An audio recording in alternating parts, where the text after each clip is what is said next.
sumay mbokk sumay xarit électricien frigoriste ñi may suivre ci TikTok tey maa ngi ñëw ak yéen ci vidéo bu am solo dama defoon Sénégal le 30 décembre benn vidéo di wax ci calcul de puissance en courant triphasé résumé ko ci Sénégal ba def calcul yi mi ngi ci suma TikTok ku ko bëgg na ko dem seetaan tey maa ngi ñëwaat ak yéen ci vidéo bu am solo ba tey muy calcul d'ampérage parce que courant dafa rëy di ñëw yéen tey ci courant continu ak courant alternatif monophasé lan mooy intensité l'ampérage l'intensité normale est celle que le câble doit transporter en marche normale.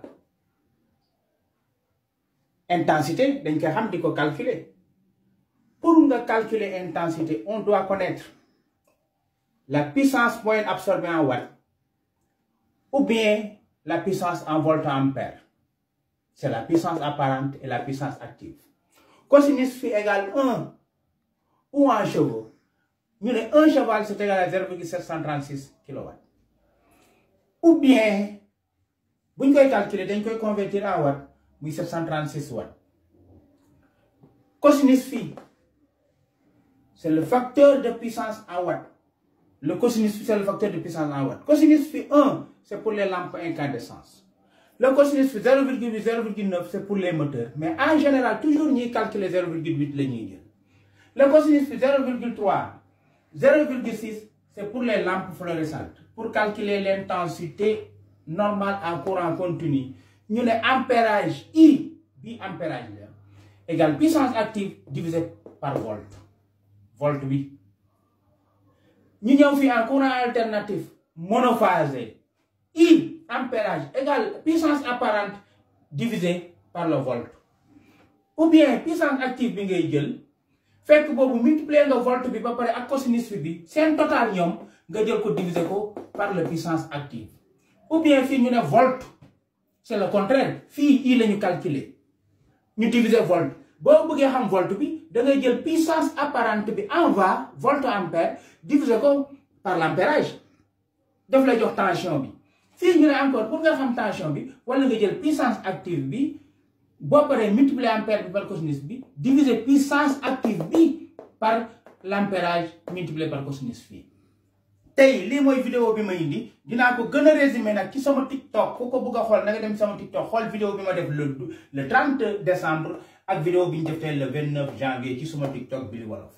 Ma ngi xaar sen conseiller dana gëna ñëwaat ak yeen ci vidéo bi tableau bi dafa xat 3 minutes dafa gatt gën a indilewaat njàng mi mu gën a leer maa ngi leen di nuyu di leen sant di leen remercier suma xarit yëpp. Asalaamaaleykum sumay xarit sumay mbokk technicien électricien frigoriste seen xarit M.Sakho moo ñëw fi tey ci Sénégal di leen defal vidéo bu am solo ñu koy wax calcul de puissance en courant alternatif triphasé. lii képp ku nga xam ne nii yaa ngi liggéey ci courant war nga ci am xam-xam bu ci lii minimum nga xam ne dañ ni 1 kilocalorie heure c'est égal à 1,163 watts. 1 watt c'est égal à 0,860 kilocalories heure. 1 kilowatt c'est égal à 1,350 CV. 1 cheval c'est égal à 0,736 kilowatts.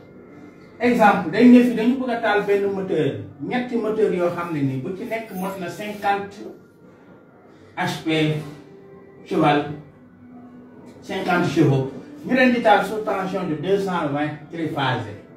ñu ne moteur yi dañu jege yow bu ci nekk dafa nekk côté ak côté câble yi dañ leen a laal ci suuf ñu nekk à l'air libre ñu am benn température ambiante température ci biti bu def 31 degrés Celsius.